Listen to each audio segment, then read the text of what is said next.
Bismillahirrahmanirrahim. Assalamualaikum warahmatullahi wabarakatuh. Salam sejahtera untuk kita semua.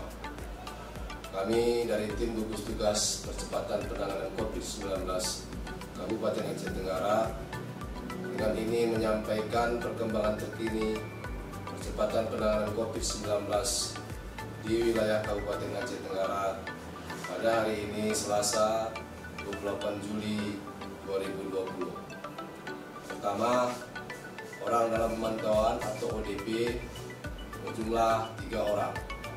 Kedua, pasien dalam pengawasan atau PDP berjumlah 0 orang. 3, orang selesai pemantauan berjumlah 111 orang.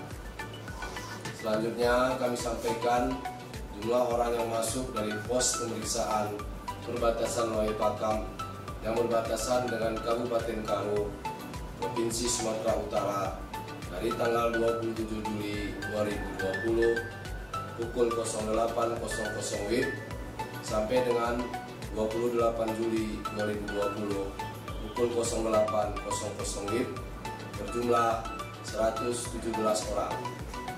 Dalam kesempatan yang baik ini, kami dari tim gugus tugas percepatan penanganan COVID-19 Kabupaten Aceh Tenggara kembali menghimbau, mengingatkan dan mengajak kita semua untuk tetap mematuhi protokol kesehatan pencegahan penularan COVID-19. Terapkan perilaku hidup bersih dan sehat, jaga jarak fisik antara satu dengan yang lain, hindari tempat keramaian atau kerumunan orang atau yang sering kita sebut dengan physical distancing dan social distancing. Tetaplah memakai masker dengan baik dan benar. Mari jadikan protokol kesehatan, perilaku hidup bersih dan sehat, memakai masker, physical distancing dan social distancing menjadi kebutuhan hidup kita semua.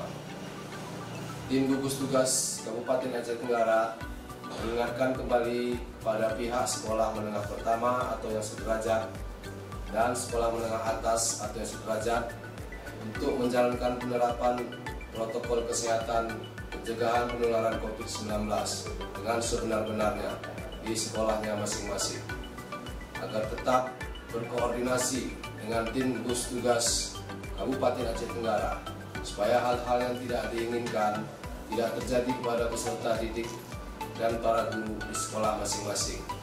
Demikianlah yang dapat kami sampaikan. Terima kasih atas segala perhatian dan mohon maaf atas segala kekurangan. Billahi taufiq wal hidayah. Assalamualaikum warahmatullahi wabarakatuh.